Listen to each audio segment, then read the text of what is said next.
Welcome to Fly on the Wall podcast. I'm your host, Chris Sonksen, CEO and founder of Church Boom. Here you get to sit in on a live coaching session as I coach pastors through the ministry challenges we all face. If you find this podcast helpful, please make sure to like, subscribe, and share. Hey, welcome to the podcast today. I want to remind you to check out churchboom.org. We've got tons of resources to help you out. You can join Church Boom University, our network, coaching, lots of great things. We always say we coach pastors and rescue churches, and you can check out all of that at churchboom.org. Today, we are talking with Dan. He is a pastor in Hawaii. Poor guy is suffering for the Lord, but he's a pastor in Hawaii, and we're talking about revitalizing a church when it feels stuck. It is a great topic, and it doesn't matter what size of church you are. When you're stuck, it stinks to be stuck, and so it doesn't feel good. How do you revitalize it? How do you get it to that next level? Let's check out the coaching conversation with Dan. Well, man, let's jump into it, Dan. How can I serve you today? What's on your mind? Well, one of the things that is on my mind is we're in a season. I've recently learned that word, which I'm not a fan of, but we all go through seasons. In fact, the song that says he's faithful in every season. The season that we are in is a rebuilding, restructuring, because from the summer of 2022 to February 2023, we lost a whole lot of leaders. I went from myself and 5 staff pastors down to me and 1 staff pastor, which is my wife. She's ordained with the Assemblies of God. And it was all good things. All good things. I'm like a mile away from a big military base, Marine Corps base, Hawaii. And we get a lot of military. We disciple them. We raise them up, but we only get them for 3 years. And so it just so happens that the timing is during that 3-year period from summer 2022 to December, we lost like 8 families. And for a church our size, that's a lot. On top of that, my worship director fell in love with my worship leader, got married, and moved to Texas. Oh. And then in February of last year, the district presented a wonderful opportunity to my associate pastor to pastor a church. I mean, go, right? Yeah. But with that, I lost my associate pastor, my children's pastor, my girls' ministry, my usher captain. Right? Yeah. So God is faithful, though, Pastor Chris. God is faithful. He got us through financially and otherwise through 2023. So we are rebuilding. I'm looking to hire a worship leader, and we're just restructuring. We're restructuring. That curve that you talk about in Church Boom, about the rise and the leveling and the decline, I'd like to put that portion of the decline as a restarting point to start an incline. Okay, so we're rebuilding. So if there's thoughts that you can have on rebuilding and reaching the community and getting people into the church, I mean, that's where I'm at. That's reaching people. Do you feel like you're rebuilding the size of the church and or rebuilding the leadership, or both? I have to rebuild the leadership first, so that we have something to offer the people that come. There's a very, very hard question that some pastors really have to have a come to Jesus moment and answer. And the question is, when somebody's coming to the church, here's the question: what are you offering them? And I'm thinking, wow, are you offering them an awesome youth ministry? Are you offering them an awesome children's ministry? Are you, what are you offering them? A friend of mine shared with me, and he goes, Dan, I'm not talking about marketing. I'm not talking about being worldly, but when a guest comes to your church, was it worth the hour and a half that they invested to visit you? So I have to start with leadership in hopes that we will have great ministries available to Yep. our honored Yep. guests that come. Does that make sense? Yeah. Yep. So here's a few thoughts that I have, Dan. Yeah, absolutely makes sense. We do a lot of in Church Boom World, we have several things that we do. And one of them is church rescue, working with churches that, are struggling 20, 30, 40, 50. They're struggling. How do we rebuild them? One of the things that we do when we're doing that, we just had 136 new churches join just 2 weeks ago that are like, hey, we need help all across America. One of the things for sure is I think it's very important, especially when you're maybe smaller, under 100, 120 and smaller, 100 smaller. When you're smaller in that size and you're trying to grow, try to rebuild, I think first thing is mentally to say, look, we can't provide 23 things. What are the 2 or 3 things that we could do really, really, really well on? I think that's such an important part. In-N-Out Hamburger is one of my favorite places to go to. I love it. The people in Texas argue about Whataburger being better than In-N-Out, but that's a whole different argument. But the thing that I always say about In-N-Out Hamburger is they don't do tacos.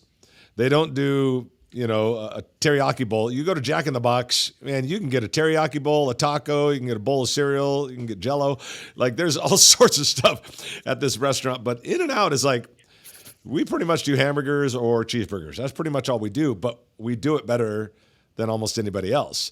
And I think that when you look into the church world and you say, first thing is when they're rebuilding, I tell pastors, stop trying to do a whole bunch of things okay and do 2 or 3 things really, really well. First thing is as you mentioned, the putting on that great, a great experience. I think that's number one is, man, do we put on a great experience? Do we, I think one thing I always say is that we do things with excellence because it describes God's character. And man, I want to make sure that, and if I was telling a church, I would say, put on a great Sunday experience and do really well on connecting people into the life of the church at a fast rate. So what I mean by that is getting the people involved in small groups, getting the people involved in serving. I talk about it all the time, speed of engagement. But those 2 components are really, really important where, hey, we're only doing a couple things really well, and one of them is going to be Sunday morning. It's going to be a product worth coming to. I love what Tommy Barnett one time told me. He said, the best follow-up program you can ever have, Chris, is a great service. If people like it, they'll keep coming. Okay, that's one. But then secondly, on the flip side of it is great service, and we have a great way and a system that we connect people into the life of the church quicker. There was a church I was working with. We were working with Church Boom. I wasn't working with them specifically, but they were using a lot of our stuff, and they were running around 70 or 80. Now I think they're running close to 200. And we just said, I want you to put on the best Sunday service. And they started connecting, Dan, probably about 10 to 15 people every month, new in ministry. Like, okay, 4 new ushers, 4 new greeters, 2 new people and children. And then the next month. And what they found was, at first they would tell us, well, wait a minute, I can't connect that many people. We don't have that many people in the church. I said, try to connect 6 to 10 people, 8 to 10 people every month. And watch what happens. You'll connect new people and new people come in because new blood creates new blood and new blood creates new blood all the time. And so if you can, man, we're putting on a service that is great, quality, good, hit home, ministers, but done well. But then we've got a very clear system like, okay, once a month it's coffee with the pastor. All the new people, we're funneling them to meet with the pastor, and then we're putting them, like, we've got this nailed down. A lot of people focus on attendance rather than engagement. Wow. And attendance is the result, engagement is the activity. You can't control attendance. You can control engagement. That's why I always say God's job is the harvest, our job is the hustle. Mm-hmm. And so if we worry about and focus on, like, we're going to put on a great service and we're going to get people plugged into the life of the church, they just start feeding each other because new blood will do that. That's what I think happens in rebuilding. I did notice that, Pastor, that new people invite new people. Yeah. Yeah. The family, and nothing wrong with the families that have built this church. I love them. Goodness gracious. But I've just noticed that the families that have been here for a while, they're enjoying, they're serving, they're plugged in, they're getting discipled, but it's the new people that are inviting new people. Yes, 100%. Well, actually, statistically, it's weird, crazy thought. It's actually kind of sad, actually, but it's a truth. Statistically, when a person comes to Christ, okay, I'm all in, I'll give my life to Christ, this is my home church.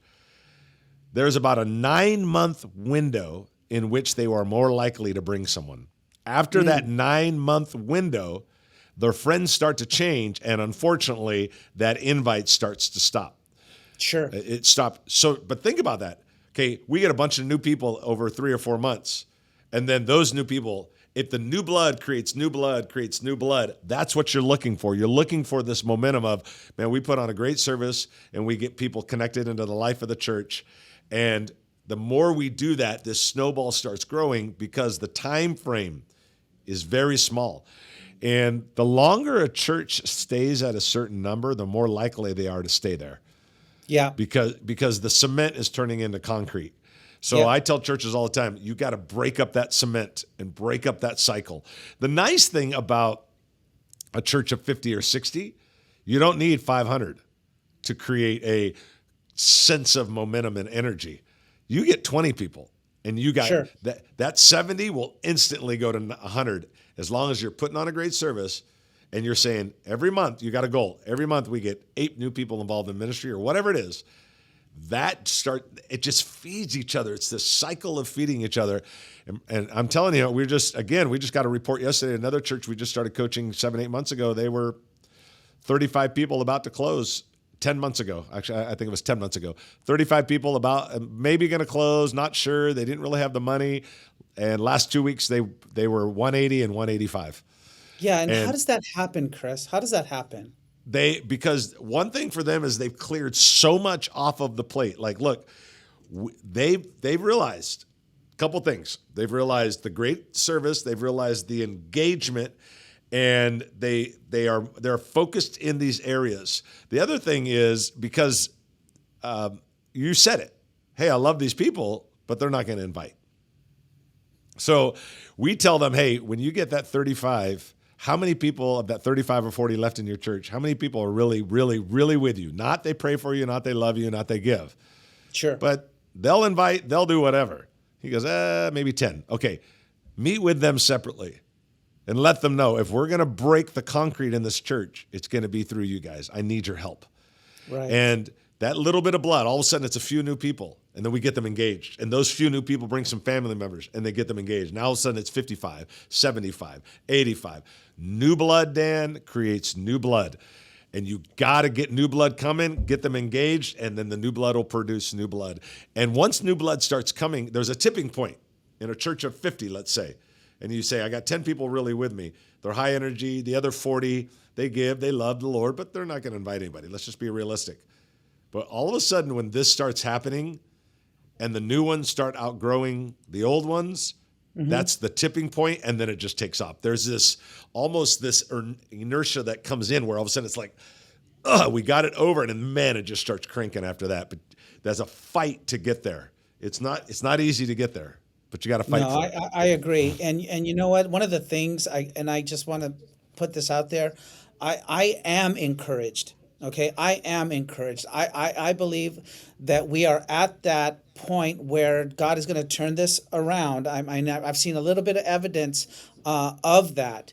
One of the things that perhaps of the two things, the Sunday morning and the connection, I believe we might be a little bit better at the connection portion than the Sunday morning experience, simply because our worship team is there. I just love them. I just absolutely love them because they are sticking it out. But my worship team right now is a keyboard player, a phenomenal, locally famous guitar player, and 2 vocalists and a guy on a cajon, right? But I think God was teaching us that in this season, worship is not about who's on the platform. Worship is what's going on in your heart. And I want to say, okay, Lord, we've learned. Now bring us a worship leader. Okay. Yeah. But one of the things that we do, and I learned this through the Acts 2 journey through the Assemblies of God, is offering that coffee with the pastor. We ask our first time honored guests to fill out the Connect card, and I literally reach out to them with whatever means, email, phone, or text, and I say, come have coffee with me next Sunday. And then we recently got this influx. Now for us, like 6 new people is big for us, right? So I had all these, and they were all Marines. So I had them over my house last Friday for barbecue. And one of the things that just pierced my heart was one of them said, "Wow, it's so good to have a home cooked meal." And I'm going, ding, ding, ding, ding, ding, ding, ding, ding, ding, ding, right? So that tells me, man, we got to reach out to these guys, give them a home cooked meal, and they'll get excited about inviting other people too. Yeah. Yep. And again, the new blood will get new blood. They always do. They always create new blood. And so that's an important part. But yeah, anyway, hope that helps. Is there any Yeah, other it does. questions? Yeah. Yeah, well, one of the things that I've learned recently, our motto is, or one of the key phrases here at the church is we reach the base, reach the community, reach the school. The school is 5 doors down. We have a huge impact on that school. I'm the Right. golf coach of the high school. We got Christian club every Tuesday at lunchtime, 40 to 50 people. I'm the football chaplain and more.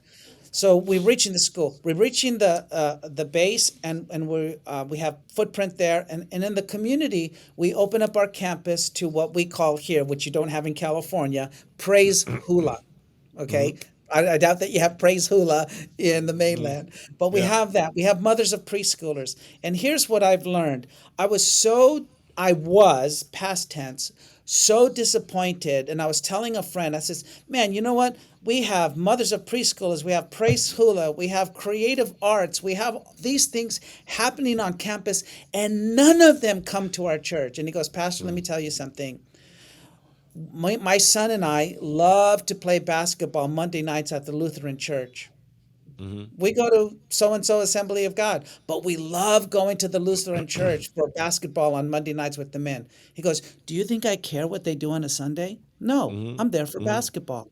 And I'm thinking, oh man, I go, that's true, but that Yeah. hurts, right? Yeah. So the only thing that I do is give myself a presence at these different events. But one Yeah. of the things that, and I guess what I'm looking for you is like, hey, be encouraged. One of the things that was really, really discouraging a couple Easters ago, we handmade, not prepackaged, handmade 50 Easter baskets. And we allowed the community to sign up online and said, we will deliver Easter baskets to your front porch per child, not per household, however you want. And we did that. And we also put the invitation of what was happening the next day. Okay. So we delivered 50 Easter baskets with the invite card on what was happening the next day, Easter sunrise, breakfast, and 10:15 service. Not one showed up. Oh yeah. Yeah. Not one showed up. Well, again, I would say, yeah, and Easter egg extravaganzas. I remember I'm the founding pastor of South Hills. I remember the last Easter egg event we had. I don't know. We had probably 3,000 or 4,000 people show up or whatever. I maybe one person showed up. I don't know, but it was hardly Wow. anybody from that. And it just came down to the reality that at the end of the day, statistically, 1 out of every 4 people will come to a church if a friend invites them. Sure. Not because they And got that's an what we're Easter doing egg. differently this year, Yeah, Pastor. it's got What to we're be doing that. differently this year is I composed a letter just yesterday that the church is going to get this Sunday. And it talks about the importance of this month and how Christmas and Easter are the two events, seasons, or holidays that somebody might come to church. I says, this is going to be the most important month of this church this year.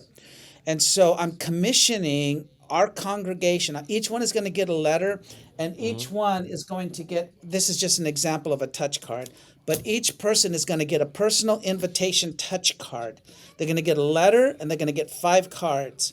And I'm Hmm. going to say, it's up to you and it's up to me, it's up to us to invite people. Here's the touch card. So it's more of the personal, like you said, and I agree Hmm. wholeheartedly. It's more of the personal connection, the personal invite. And Hmm. I've read, I don't know what book it was, but obedience is our part, results are God's part. Hmm. Yeah, that's You know, great. we're to do what we've been called to do. That's it. As long as we are doing what we've been called to do, then we're good in our relationship and we're being obedient. Yeah. Obedience is our part, results are God's part. Yeah, So that's as the great. Lord puts it in your mind, just, pray for all the churches this Easter season. Sure, sure. Well, that's awesome, man. I love it. I love what you're sharing. So is there any other questions or any other things that you wanted to jump into in our remaining time together? Well, the only thing that, like I said, and you touched on it and you gave the answer, and that's connecting. Hmm. That is connecting. Yeah. And if I don't know, besides, I mean, like I said, we do coffee with the pastor, but I am all in favor of ideas or suggestions for those who are watching, including myself, Yeah. other connection points or ideas that you have found to be successful. Yeah. Well, yeah, coffee with the pastor, lunch with the pastor, anything like that. The goal of those events are to get newer people there and then help connect them into the life of the church somehow. I like serving in groups more than anything because when they connect in serving in groups, they're connecting into relationships. Now, if their next step is that they want to get baptized, I love that. That's great. But that's not the scorecard I'm looking at. I'm looking at how do I get them connected into the life of the church? Because people want to belong before they believe, number one. Mm, And number two is people support whatever they create.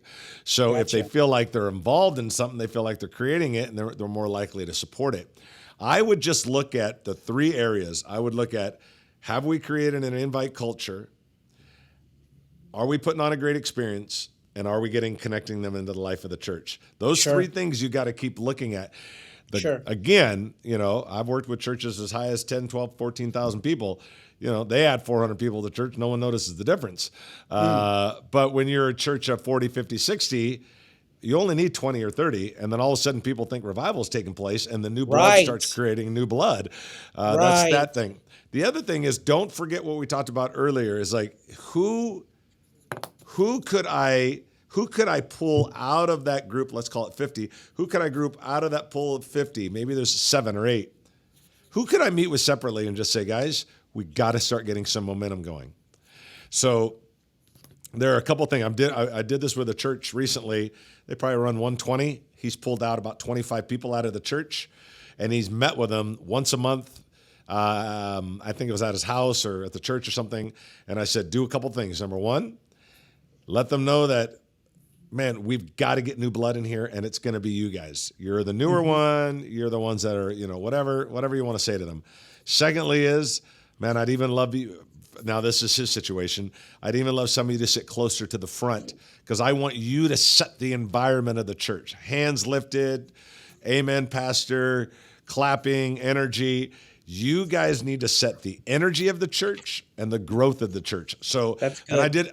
I also did it with a church of about 400. I said, how many do you have with you one time? And he said, probably 50, 60. The rest of them have been here. He just took over the church. I go, pull the 50 out and start meeting with them separately until there becomes a tipping point. That Hmm. church got to, after about 2.5 years, got to about 700 or 800. But they pulled 50 out and then they started this tipping point thing. So if you might start with 5, you might start with 15, but you pull them out and you're looking for the tipping point. That's So that's I would awesome. do that. I would do That's that awesome. because they need to feel the urgency. Those that you think, I think they would catch the urgency. Give them 2 or 3 assignments and let them feel like they're in this inner core group that is going to help revitalize the church. That's good. That's good. Can That's what I I can would I do. plug Yeah. one thing for Church Yeah. Boom?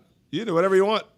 Okay, so everybody who, well, pastors that are watching understand the phrase "sacred cow," Yeah. and you probably know a friend of mine, Mike, down in San Diego.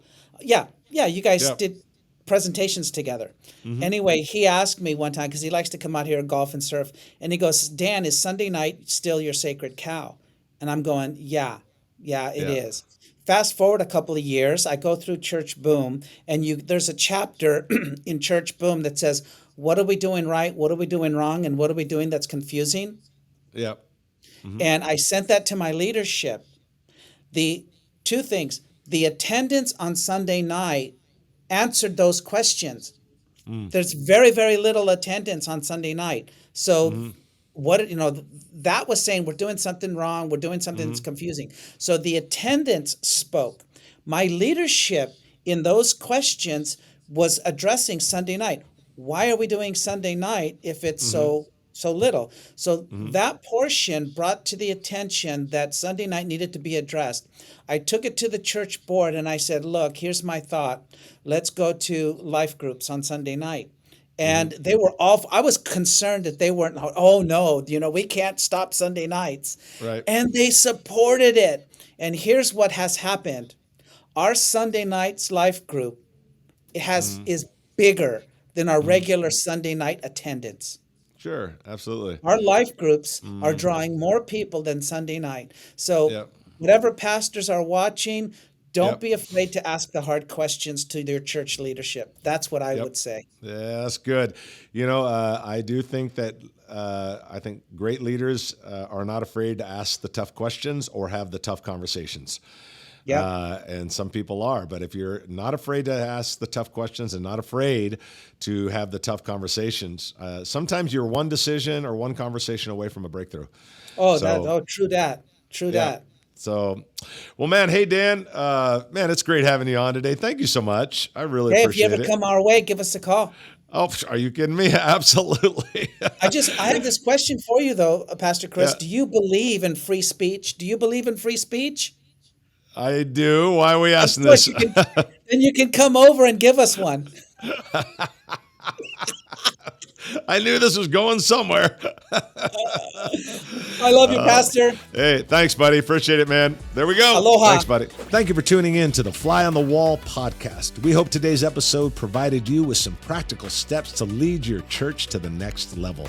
If you found this episode helpful, take a moment to leave us a review and share it with others. Remember, when the pastor grows, the church grows, and we grow pastors. We love you. We're your raving fans, and we are cheering you on. See you next week.